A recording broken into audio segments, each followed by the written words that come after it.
Bonjour, bienvenue sur Quartier Libre. Je reçois aujourd'hui Marc Andevelde, auteur de Le Grand Manipulateur, Macron et ses réseaux. Bonjour Marc. Bonjour. Euh, je me demandais, j'entendais sur BFM TV, c'était assez drôle, Thomas Legrand face à Alain Duhamel.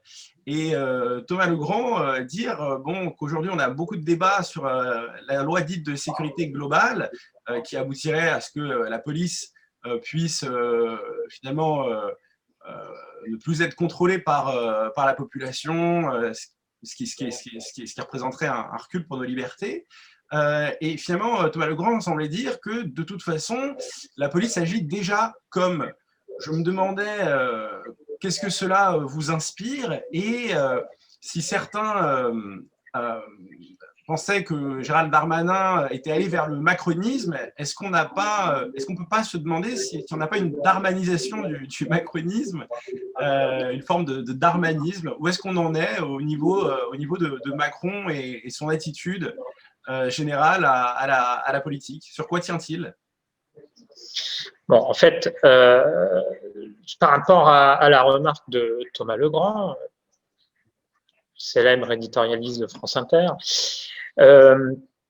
en réalité, bon, c'est un constat que je partage d'une certaine manière, c'est-à-dire que depuis le début du quinquennat maintenant, en fait, les lignes rouges en termes de liberté publique ont été largement franchies avant même cette loi sur la sécurité globale.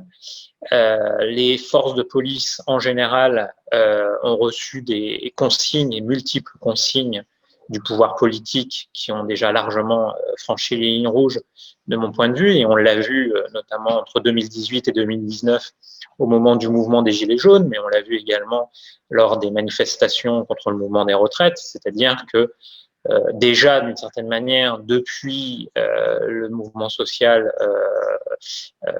sur la loi travail du dernier quinquennat, la conception du maintien de l'ordre a particulièrement évolué vers une conception autoritaire, donc ces différentes techniques qui finalement ajoutent de la tension dans les cortèges, la nasse, le gazage massif, tous ces éléments de maintien de l'ordre qui sont déjà totalement attentatoires aux libertés publiques, comme le rappellent régulièrement les associations de droits de l'homme, notamment la Ligue des droits de l'homme. Donc là, j'ai envie de dire, ce n'est juste que la concrétisation d'un mouvement long en termes de gestion des manifestations en France et d'un recul, un, des libertés publiques en général, et deux, du droit de manifester dans notre pays. Le dernier élément, d'une certaine manière, au-delà de la loi sécurité globale, c'est Monsieur Darmanin qui va expliquer aux journalistes désormais qu'ils vont devoir se rapprocher des autorités pour pouvoir faire leur métier, pour couvrir les manifestations. C'est-à-dire que là, on est carrément dans un autre monde par rapport à un état de droit démocratique. On est bien au-delà de ce qui est normalement acceptable. Mais par ailleurs, par rapport à votre question de fond concernant le macronisme, enfin ce qu'on peut appeler le macronisme, c'est-à-dire en fait la pratique du pouvoir de Macron, et si on assiste à une darmanisation du macronisme, en fait non, Macron a toujours eu une conception autoritaire du pouvoir. Je l'expliquais déjà dès mon premier livre, déjà dès 2015, le premier livre qui s'appelait L'ambigu Monsieur Macron, où en fait alors j'étais prudent à l'époque, mais j'avais quand même. Pour vous, Oui. Marc Andevelde, pour vous, on n'a pas affaire finalement, c'est pas la droite actuellement qui gouverne, c'était déjà dans le projet de Macron. C'était déjà intrinsèquement dans le projet de Macron. Et c'est au-delà d'une question de droite-gauche. C'est pour ça que je vous parlais de droite-gauche traditionnelle. C'est pour ça que je vous parlais du dernier quinquennat, en fait, c'est-à-dire le quinquennat quand même de François Hollande. C'est-à-dire tout ça, c'est dans un contexte sécuritaire lié aux attentats, de toute manière, depuis 2015, où Macron, dès 2017, il faut quand même le rappeler, a intégré l'état d'urgence dans le droit commun. Hein, tout le monde l'a oublié, mais il y a énormément de dispositions de l'état d'urgence depuis 2015 qui ont en fait été intégrées dans le droit commun dès 2017, contrairement d'ailleurs aux soi-disant promesses du candidat Macron qui avait dit qu'il arrêterait l'état d'urgence. Oui, il a d'une certaine manière arrêté l'état d'urgence, mais en fait, il l'a intégré dans le droit commun, sans débat parlementaire à l'époque, ni sans débat public. Hein. Et quand je vous dis que c'est au-delà d'un distinguo droite-gauche, c'est que à la fois dans les origines de la conception du pouvoir d'Emmanuel Macron, bien évidemment, il y avait cet objet particulièrement autoritaire du rapport à la Ve République, ce rapport au pouvoir, comme il le disait, il l'a même théorisé, il a dit qu'il était dans un rapport vertical, il a expliqué qu'il manquait à la démocratie française la figure du roi. Et Emmanuel Macron, dès 2017, a gouverné d'une certaine manière, à la fois comme un hyper-président, en concentrant tous les pouvoirs à l'Élysée. Hein, en gros, sur plein de dossiers, c'est 3-4 personnes qui décident seulement. Donc là, Jean-Luc Mélenchon critique la surutilisation des conseils de défense, mais en fait, ça fait 3 ans que, en réalité, l'État fonctionne principalement entre le président, son secrétaire général de l'Élysée, qui n'est pas élu, et de l'autre côté, à la rigueur, dans la confidence, le Premier ministre et son directeur de cabinet. Donc en fait, la France, sur tout un tas de sujets, est quand même gouvernée à partir de 4 personnes, ce qui n'est pas un signe de maturité démocratique particulièrement flagrant. Mais au-delà même de cette conception du gouvernement, il y a 2 choses. C'est-à-dire que à la fois Emmanuel Macron, en fait, contrairement à l'idée que certains commentateurs pouvaient en avoir, c'est pour ça que moi je reviens sur, entre guillemets, mon travail journalistique, mes enquêtes et mes écrits, c'est-à-dire que dès la campagne de 2016-2017, il y a déjà des ferments programmatiques qui vont dans ce sens-là. Pourquoi? Parce que là, pour le coup, il fait une campagne droitière déjà. On ne l'a pas particulièrement analysé, voire commenté, mais il faut se souvenir que dès février 2017, en pleine campagne, justement pour essayer de montrer qu'il peut lui aussi incarner on va dire, le régalien, comme on dit, la figure d'autorité, il reprend quand même des éléments de langage hérité du sarkozysme et de Sarkozy lui-même, parce qu'il va quand même parler de tolérance zéro. Hein, en février 2017, de tolérance zéro contre la délinquance, de tolérance zéro contre le terrorisme islamique.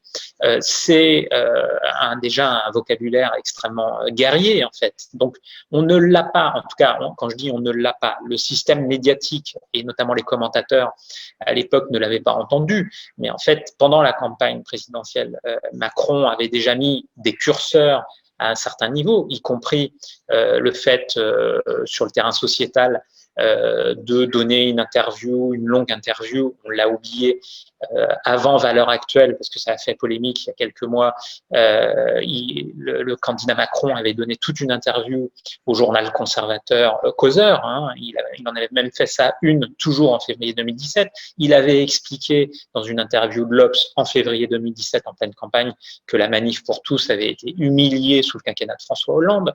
Donc à l'époque, il visait quoi? Il visait déjà l'électorat le plus conservateur, il voulait grignoter au maximum les voix de François Fillon, et de là, et d'ailleurs il s'en était confié à certains de ses plus proches qui m'en ont ouvertement parlé, il disait que de toute façon la campagne de 2017 allait se gagner à droite, et d'une certaine manière à l'époque il a gagné son pari.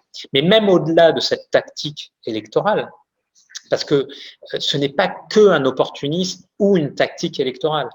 C'est-à-dire que moi, je me distancie par rapport aussi à certains discours sur, sur la manière que Macron a gouverné et gouverne. C'est-à-dire que ce n'est pas que une girouette ou un opportuniste qui veut seulement garder son pouvoir.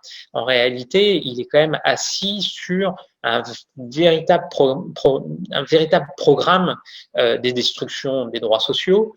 Et donc, en réalité, Macron n'est simplement que le représentant du néolibéral, de ce qu'on appelle le néolibéralisme, qui était en réalité une réduction des droits démocratiques au profit de qui?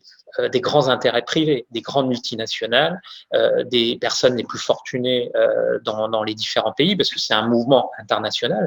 Et le néolibéralisme, c'est tout le contresens qu'en font une bonne partie des pseudo-commentateurs, pseudo-intellectuels comme pseudo-journalistes sur les plateaux de télévision. Le néolibéralisme n'est pas un ultralibéralisme au sens des libertés en général. C'est même pas un libertarisme, c'est-à-dire ce n'est pas un programme anti-étatique. C'est la mise à disposition de l'État pour les intérêts privés, et les intérêts privés les plus puissants, contre les citoyens de chaque pays, c'est-à-dire contre les populations de chaque pays. Et donc, en réalité, c'est un programme totalement, intrinsèquement illibéral et autoritaire. Et de ce point de vue-là, Macron renforce d'autant plus ce programme-là qu'il utilise tous les outils d'un régime constitutionnel qui est celui de la Ve République, qui est déjà historiquement extrêmement peu démocratique parmi les autres pays démocratiques. C'est-à-dire que notre régime institutionnel de la Ve République permet de gouverner d'une manière extrêmement autoritaire, par ordonnance, par les décrets, par le rapport à l'administration. Et ça, on en reparlera après. C'est d'autant plus renforcé que moi, ce qui me frappe dans ce contexte-là, et ça, les ferments étaient déjà là dès 2017, c'est qu'il y a un écrasement des éventuels contre-pouvoirs dans l'espace politique français, tout simplement parce que Macron, ou parce que c'est un état de fait depuis maintenant le dernier quinquennat, il y a un écrasement des partis politiques, des associations même, de ce qu'on appelle la société civile, d'une manière un peu béate parfois, et donc cet écrasement, cet affadissement fait qu'il y a un manque de contre-pouvoir dans le débat politique. Et d'une certaine manière, Macron en profite largement. Et justement, parce que vous rappelez que donc Macron est dès le départ peut-être n'est pas ce pourquoi il a été élu par exemple au second tour, c'est-à-dire que ce n'est pas la panacée, enfin ce n'est pas le sauveteur face à Marine Le Pen. Pour autant, Macron a quand même été élu en mettant de côté la question, par exemple, de l'islam dans le débat public pendant un temps, avant de là revenir avec la loi sur le séparatisme. Oui, alors là, contresens également, mais avant de revenir sur ce contresens qui est central d'ailleurs, pour que les gens comprennent, ce que je voulais dire par ailleurs, c'est que donc en 2017, avant de m'atteler à ma deuxième enquête, donc le grand manipulateur, les ressources secrètes de Macron, j'alertais à mon petit niveau, quand en tout cas on me donnait la parole pendant la campagne. Et je me rappelle d'une interview que j'avais eue sur la radio RMC en face de Jean-Jacques Bourdin, excusez du peu, et donc j'avais dit, Bourdin me demandait, vous qualifiez Macron d'ambigu, qu'est-ce qu'il a d'ambigu? Et parmi mes réponses, elles étaient multiples, parce qu'il y a de multiples aspects de cette ambiguïté. C'est une ambiguïté personnelle, politique, idéologique. Je lui avais dit, et il m'avait regardé d'un air un petit peu interloqué. On était d'ailleurs juste avant le premier tour ou entre les deux tours, dans mon souvenir, et je lui avais dit, Macron est ambigu par rapport à son rapport à la démocratie et son rapport à l'État. Voilà, c'est-à-dire, et pourquoi je disais ça? C'est parce que j'avais découvert au cours de ma première enquête un des rares articles qu'Emmanuel Macron a écrit dans la fameuse revue Esprit, qui est une revue intellectuelle d'obédience plutôt chrétienne. Et dans la revue Esprit, en 2011, il avait écrit un article un peu abscon qui s'appelle « Dans les labyrinthes de la vie politique française ». Et dans cet article-là, il y a une chose qu'il a totalement fait à l'inverse, c'est-à-dire il critiquait dans cet article-là l'hyper-présidentialisme et il disait qu'il ne fallait pas tout attendre d'un homme providentiel. On voit bien que là, il n'a pas du tout respecté, on va dire, cette promesse, entre guillemets, en tout cas cette analyse qu'il n'a pas fait sienne par la suite. Mais surtout dans cet article, il explique noir sur blanc, que dans le cadre des discussions budgétaires, et donc les discussions budgétaires, c'est parmi le socle démocratique principal et principal en réalité. Le Parlement, normalement, la majorité est là à même de discuter des choix budgétaires qui sont faits, de la répartition de ce budget, notamment de la redistribution également sociale. Eh bien, il expliquait que, au regard des règles européennes budgétaires, qu'il était parfois nécessaire, alors il ne le disait pas totalement avec ces mots-là, mais c'était quasiment ça, qu'il était nécessaire d'interrompre le cadre démocratique. C'est-à-dire qu'en gros, il expliquait que le malaise de nos pays, c'était qu'en gros, qu'il y avait trop d'élections et que par rapport à la nécessité de réduire les déficits, on pouvait interrompre le cadre démocratique. Donc, il le disait, j'ai plus les termes là exacts en mémoire, mais le texte est facilement retrouvable. Et en réalité, je le cite d'ailleurs dans mes enquêtes, ce texte. Et donc, dans ce texte-là, il y a déjà tous les ferments d'une conception particulièrement autoritaire et de défiance à l'égard de la démocratie. L'autre élément, c'est que dans son parcours personnel à lui, Emmanuel Macron a toujours considéré qu'il était de la, je vais dire un mot polémique, mais qu'il était de la race des seigneurs, c'est-à-dire qu'il était à même, de par son parcours dit méritocratique, École normale d'administration, ENA, qu'il était en tout cas de cette caste à même de décider par rapport au sujet, c'est-à-dire qu'il a un rapport vis-à-vis des Français infantilisant et il considère les Français comme des enfants qui ne sont pas capables de décider et que lui fait partie des décideurs et que les décideurs normalement sont donc omniscients et que eux peuvent seuls décider du destin, donc pour reprendre les termes de Gaulle, de ces veaux-là. Bon. Donc Emmanuel Macron a une conception totalement aristocratique en réalité du rapport à la décision et du rapport à la gouvernance, y compris dans un cadre soi-disant démocratique et celui de la Ve République. C'est pour ça que très tôt, je disais que Emmanuel Macron avait un rapport ambigu à la démocratie. On en reparlera peut-être après. Il y a un autre élément d'inquiétude de mon point de vue. Je parlais de l'écrasement des contre-pouvoirs et de l'affaiblissement des contre-pouvoirs, qui est en réalité relativement ancien et qui ne s'explique pas uniquement par la figure de Macron ou de sa manière de gouverner. C'est aussi une question de l'affaiblissement intrinsèque des institutions, des syndicats, des partis politiques, des associations, le manque de renouvellement générationnel, de politisation également, ou d'une autre politisation des jeunes générations. Et dans ce cadre-là, Emmanuel Macron en est tout autant le symptôme, la conséquence, la cause. Bon, voilà, c'est un ensemble. Bon, j'ai oublié l'idée supplémentaire que j'avais. Voilà, j'ai retrouvé. L'inquiétude qu'on peut avoir par rapport à l'absence de contre-pouvoir, c'est que du côté de la hiérarchie policière comme du côté de la hiérarchie judiciaire, il n'y a jamais eu autant un hyper-contrôle du pouvoir politique. C'est la question que j'allais vous poser. Oui, mais on va revenir. Mais juste pour répondre sur l'islam, parce que je suis désolé d'avoir fait cette grande précision. Alors, sur l'islam et la laïcité, grand contresens, je disais, parce que, et que d'une certaine manière, presque moi-même, je l'ai fait dans la première version de mon bouquin qui est sorti en 2015, donc finalement très tôt, c'est qu'effectivement, en 2015, quand il est ministre de l'économie, Emmanuel Macron un discours qui tranche par rapport à ce qu'on appelle le républicanisme, hein, c'est-à-dire cette sorte d'uniformisme et de rapport extrêmement comment dire, intégrationniste, ou pour aller plus loin encore, enfin normalisant en tout cas de la République française. Et donc, il a un discours qui tranche très fortement avec le républicanisme d'un Manuel Valls à l'époque, et donc toute une partie du Parti socialiste. Et donc, il y a un événement, entre guillemets, même s'il a peu été médiatisé, c'est-à-dire qu'une dizaine de jours par rapport, suite aux attentats du 13 novembre 2015, Emmanuel Macron comment dire, participe à une conférence devant les GRAC. Alors, les GRAC, c'est une association de lobbying qui rassemble des hauts fonctionnaires qui considèrent qu'aujourd'hui, droite et gauche ne signifient plus rien et que donc tous ces gens-là doivent se tenir la main.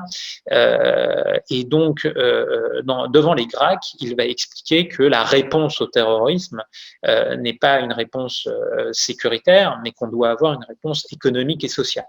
Alors bien évidemment, dans sa conception idéologique, cette réponse économique et sociale devait aller vers plus de libéralisme économique.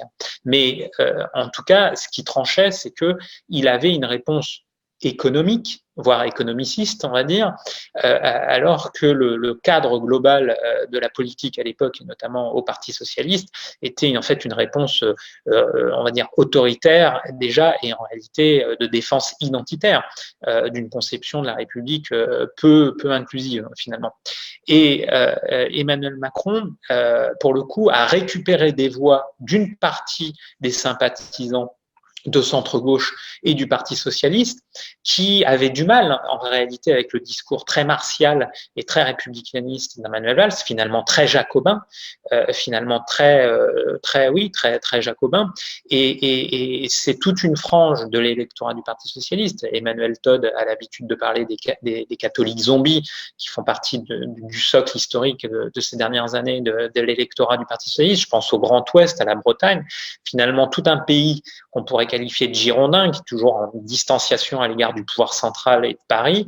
Et en fait, c'est toute une population qui, soit culturellement, soit religieusement, c'est-à-dire se définissent encore comme catholiques, ou en tout cas de culture et de tradition catholique ou chrétienne, sont dans un rapport plus distancié à la question de la laïcité, à la question de la croyance et de la non-croyance. Et cette population-là, donc on peut qualifier aussi historiquement de la deuxième gauche, hein, autour de Rocard, autour de Delors, hein, tout ce courant-là, avait donc du mal avec une conception beaucoup plus martiale de la laïcité et de la République.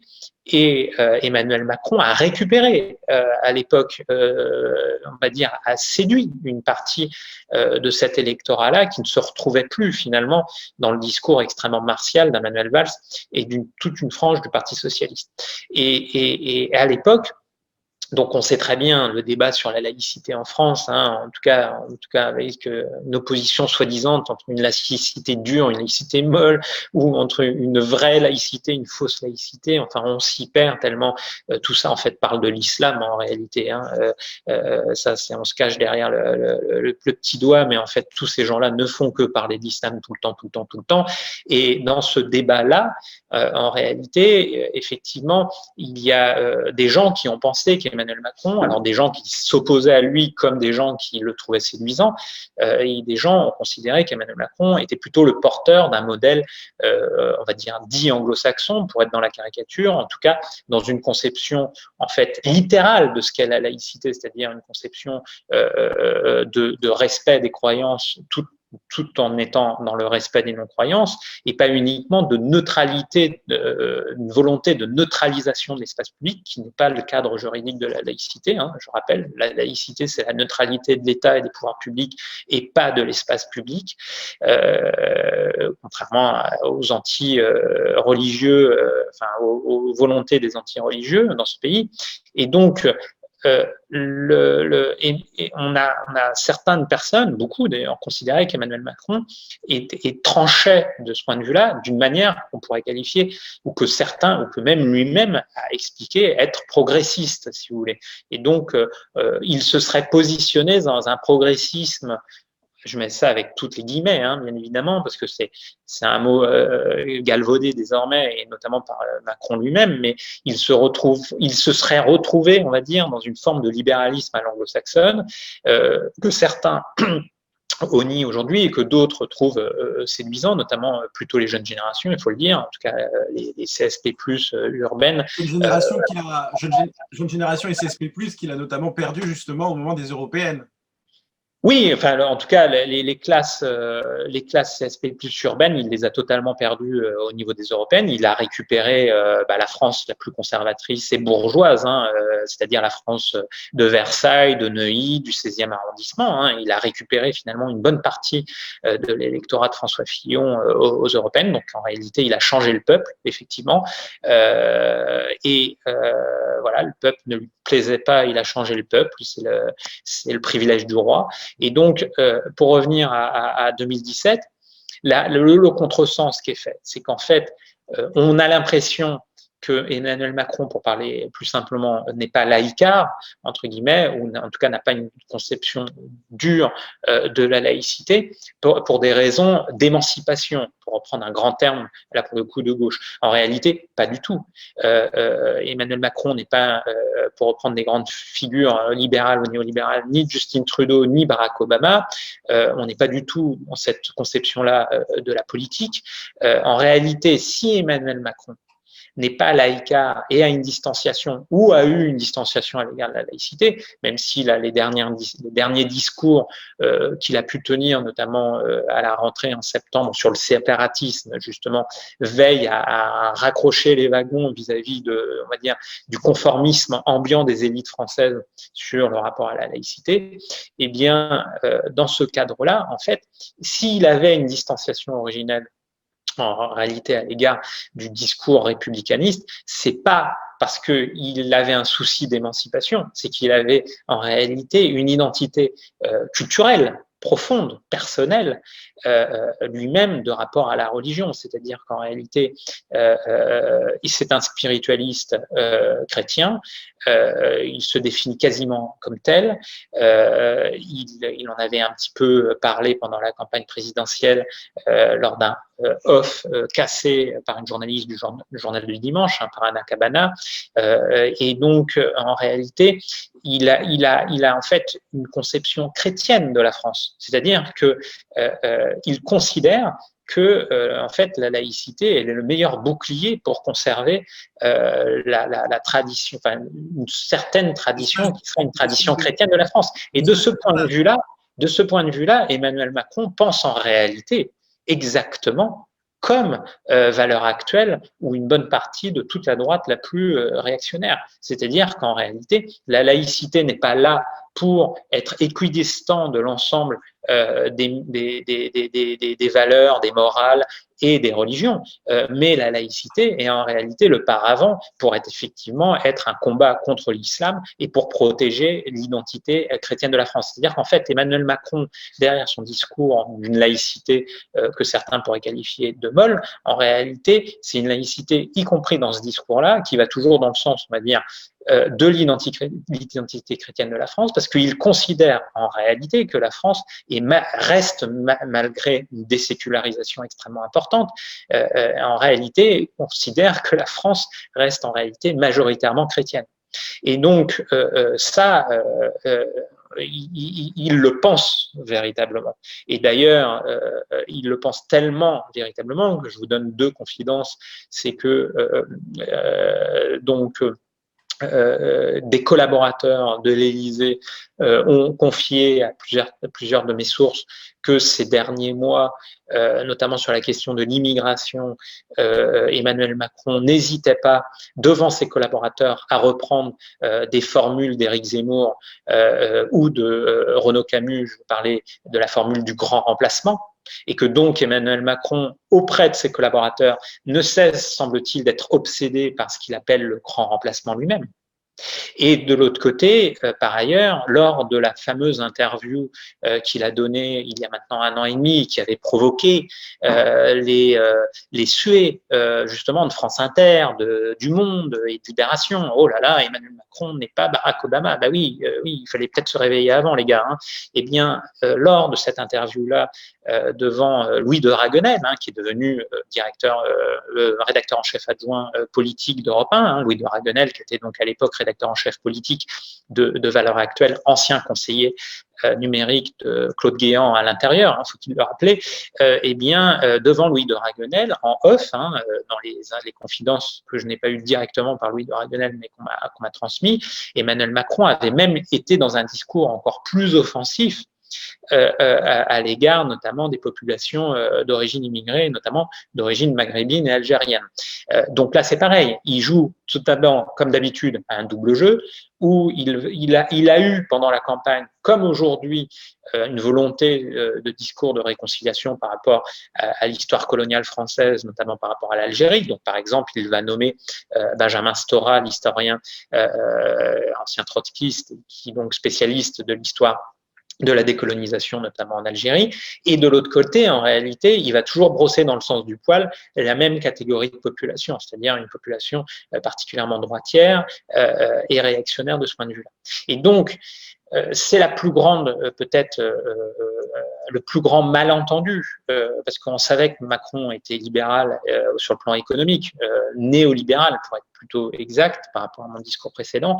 Moi, je savais déjà qu'il avait une conception autoritaire de l'État et un rapport finalement extrêmement réduit du cadre démocratique, mais en réalité, il est également sur un plan de rapport donc à l'organisation de la société. Il est à la fois dans une défiance générale à l'égard de la société française, de la population française, et y compris dans ses rapports aux questions culturelles, religieuses en général. Et tout cela n'est pas tellement étonnant quand on sait que finalement, il exprime également le point de vue du bain culturel dans lequel il a baigné depuis de très longues années, notamment auprès de sa femme Brigitte Macron, c'est-à-dire cette bourgeoisie installée de province, d'Amiens, du Nord, du Touquet, qui en réalité, cette bourgeoisie-là, même si elle ne s'exprime pas beaucoup, entre guillemets, publiquement, elle est bel et bien là dans le pays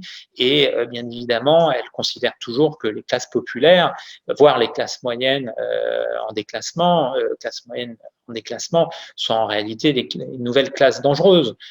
Voilà, et donc on est dans un discours très classiste et de guerre sociale.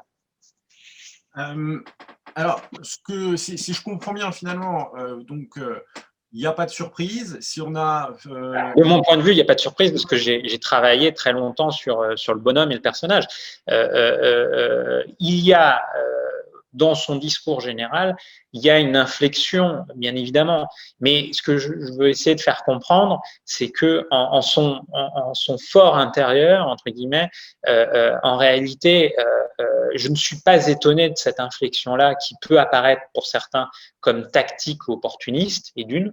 Ce n'est pas que de la tactique et de l'opportunisme pour gagner les élections de 2022, même s'il y a ça aussi, bien évidemment, et que je dirais, je pourrais même aller plus loin, si je fais un parallèle avec ce qu'avait été en tout cas analysé comme tel, c'est-à-dire le tournant du discours de Grenoble sous Nicolas Sarkozy, donc en 2010, faut-il rappeler quand même que Claude Guéant avait écrit le discours de Dakar au début du quinquennat de Sarkozy, donc là aussi on voit qu'il y avait aussi des tendances longues, mais quand on avait analysé le Sarkozy de 2007 qui aurait été pro-américain, pro-minorité, pro-multiculturalisme, et puis en 2010, allez, on change de chasuble et on prend le discours de Buisson.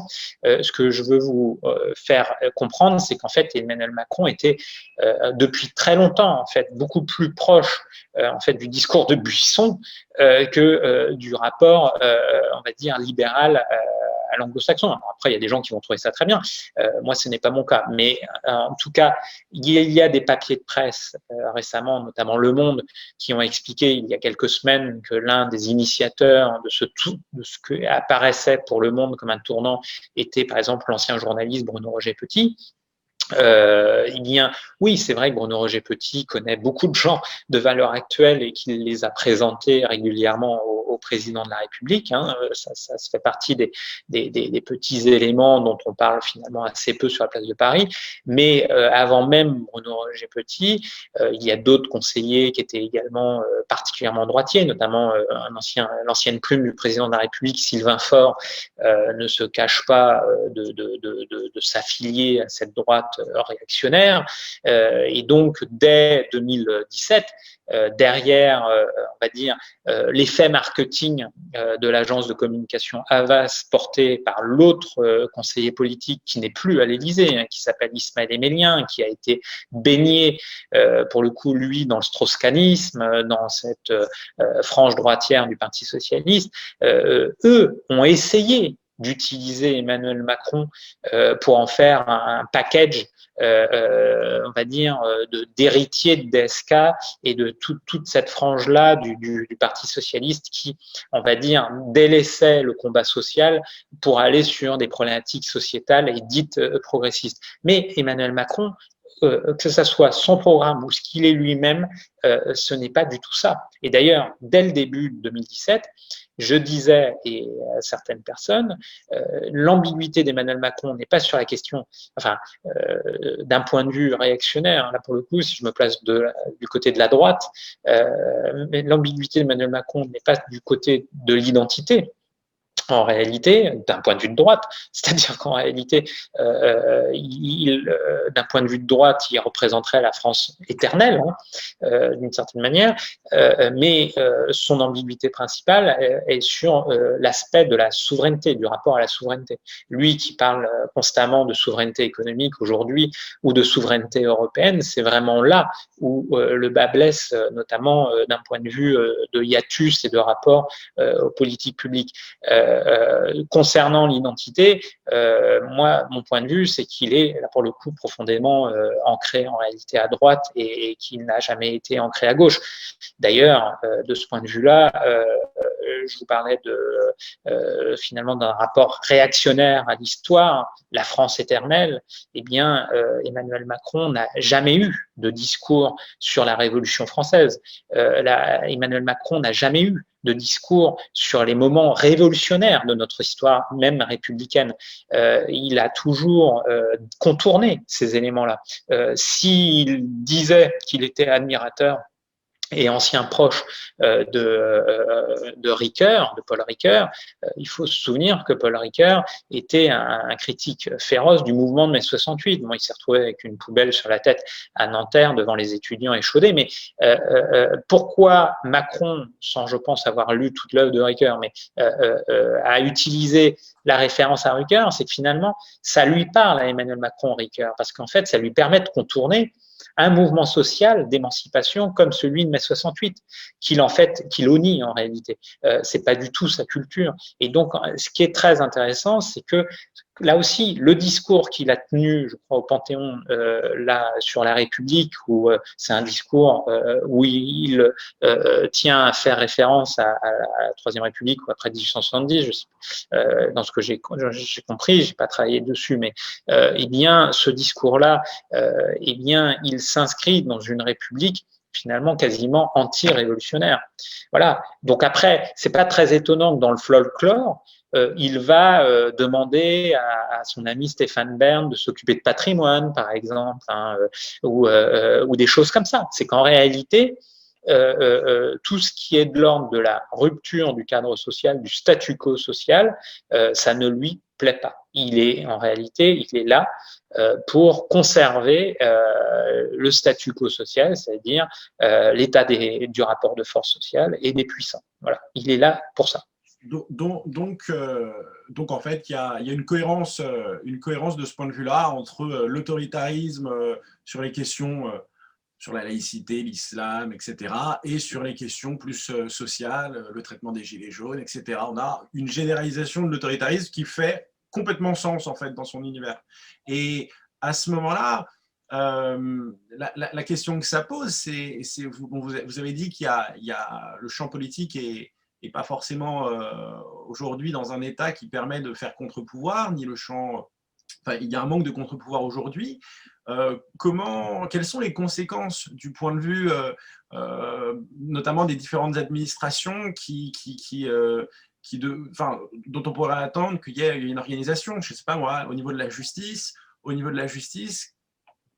à quoi est-ce qu'on peut encore s'attendre avec les 2 ans restantes du restant encore Là, je vais vous répondre assez simplement.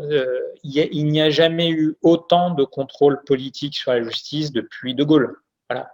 C'est-à-dire que ce qu'il faut savoir, c'est que ça, je le raconte dans le dernier livre, Le grand manipulateur, les réseaux secrets de Macron, je le raconte dans ce livre-là. C'est-à-dire, je me suis aperçu que magistrats comme grands avocats de la place de Paris, pour la plupart, là, pour le coup, se retrouvaient dans une sorte de bloc bourgeois, se sont retrouvés derrière ce bloc bourgeois qui a aussi amené Macron au pouvoir.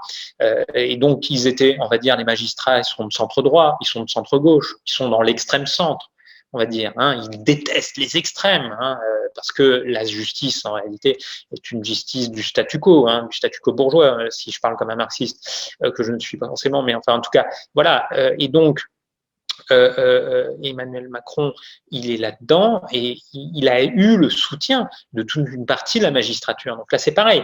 Les magistrats sont très étonnés de la pratique du pouvoir d'Emmanuel Macron. Ils ont été extrêmement échaudés par la nomination de l'avocat Dupond-Moretti qui les déteste. Mais en réalité, tout ça était, on va dire, déjà intégré. Pour quelle raison? Parce qu'en fait, avant même la nomination d'Éric Dupond-Moretti, bon, il faut quand même savoir que Nicole Belloubet a été nommée garde des Sceaux sur les conseils de Michel Charasse, ancien conseiller de l'ombre de François Mitterrand, ancien ministre du budget, mais enfin figure de la Mitterrandie de l'ombre, on ne peut pas faire mieux que Michel Charasse, et qu'en réalité, Emmanuel Macron, et là pour le coup, en prenant une des leçons importantes de François Hollande, a toujours veillé à avoir le plus grand contrôle sur la justice française. Alors je ne dis pas que c'est automatique, je ne dis pas qu'il y a des actions voyantes. D'ailleurs, il fait tout pour montrer qu'il n'y a pas d'action voyante par rapport à son contrôle à la justice, mais il n'a même pas à faire ça, parce qu'en réalité, le système s'adapte par un système de cours, c'est-à-dire le système s'adapte au désir du prince, de ce point de vue-là. Les magistrats savent très bien qu'il y a des sujets sur lesquels ils peuvent aller et d'autres où ça va être plus difficile. Il y en a qui ont le courage d'aller sur certains sujets. Donc tout ça n'est pas blanc ou noir, bien évidemment, mais il y a aussi, on va dire, ralentissement de différentes enquêtes et accélération d'autres, bien évidemment, et que dans ce cadre-là, voilà, je vais vous donner un exemple parfait. La directrice de cabinet de Dupond-Moretti est aujourd'hui la femme du directeur général de la police nationale, Frédéric Veau. Frédéric Veau, c'est l'ancien numéro 2 de la DCRI sous Bernard Squarcini, sous Nicolas Sarkozy. Donc là, on voit bien qu'il y a un mélange des genres, c'est-à-dire derrière, en réalité, le jeu de rôle entre un Darmanin qui aurait le bâton et un Dupond-Moretti qui défendrait les libertés publiques et qui aurait la carotte, on voit bien qu'on est en fait dans un mélange des genres total. Voilà. Et voilà, je finirai sur ça. Marc Andevelde, merci pour cet entretien. Je rappelle le nom de votre livre, Le grand manipulateur, et j'invite tout le monde à se procurer et à en apprendre un peu davantage sur… Mais il est sorti en poche en octobre, donc voilà, c'est le moment, je crois, ou jamais de mettre le nez dedans, compte tenu de la période. Voilà, tout à fait. Entendu. Merci à vous. Merci beaucoup. Au revoir. Au revoir.